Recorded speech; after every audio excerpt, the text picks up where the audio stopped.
Қалайсыздар? Кешегі схемам бойынша мен осылай матаға пішіп қиып алдым. Енді сіздерге қалай тігу керек екенін көрсетемін.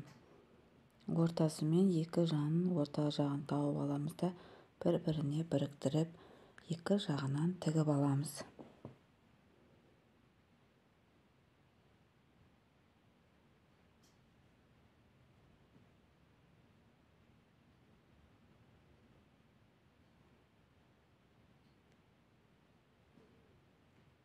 Сіздерге көрсетемін. Мұны екі жағынан, бір жағынан және екінші жағынан айналдырып тігіп шығамыз.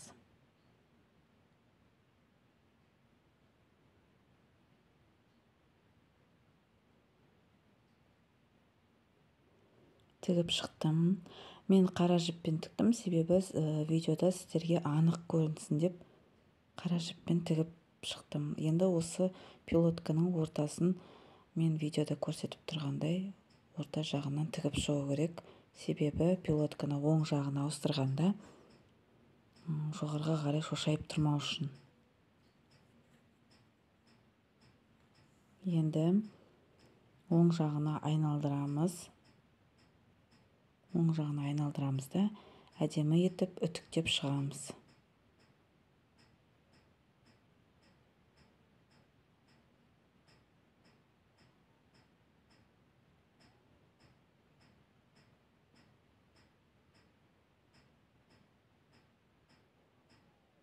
Осылай дұрыстап бастырып үтіктеп аламыз да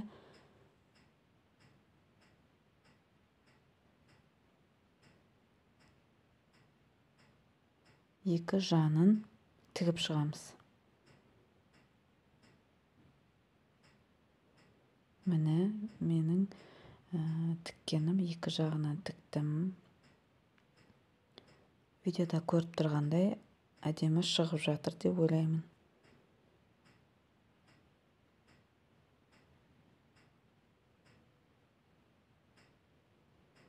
Енді бізде екі жаны бар, 4 бөлікке бөліп қиып алдым. Соны бір-біріне қарама-қарсы қойып, екі жағынан тігеміз. Екіншісінде қарама-қарсы қойып, екі жағынан тігіп аламыз.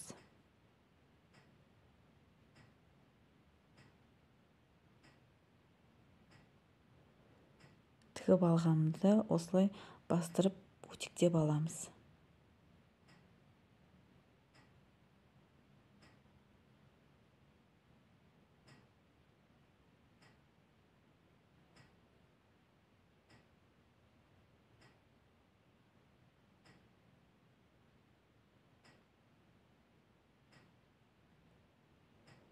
Енді осы екеуін бір-біріне оң жағын, бір жағын оң жағына айналдырамыз да оң жағын бір-біріне қаратып тігеміз. Видеода анық етіп сіздерге көрсетіп жатырмын.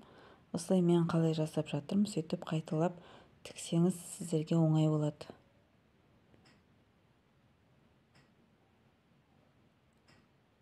Осы төбесін тігіп, айналдырып тігіп шығамыз.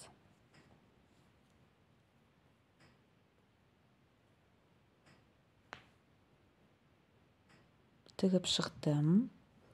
Енді біз оң жағына айналдыру үшін бізде осы тіккеннің үстіңгі жақтарын жайлап қайшымен қиып шығамыз. Себебі оң жағына айналдырғанда қисық болып тұрмау үшін.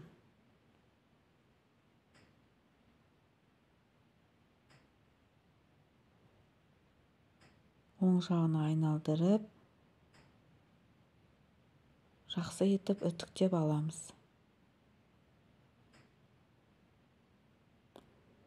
Міне мен пилоткамды үтіктеп алдым, оң жағына айналдырдым.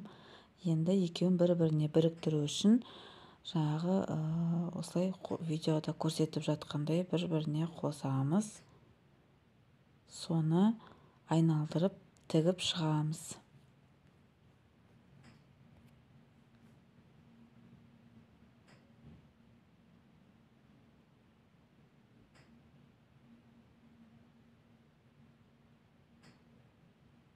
Міне менің пилоткам дайын болды. осылай айналдырып оң жағына айналдырғанда осындай әдемі пилотка шығады. Бұл пилотканы үйде сізге қандай матамен керек, сондай матамен тігіп алуыңызға болады.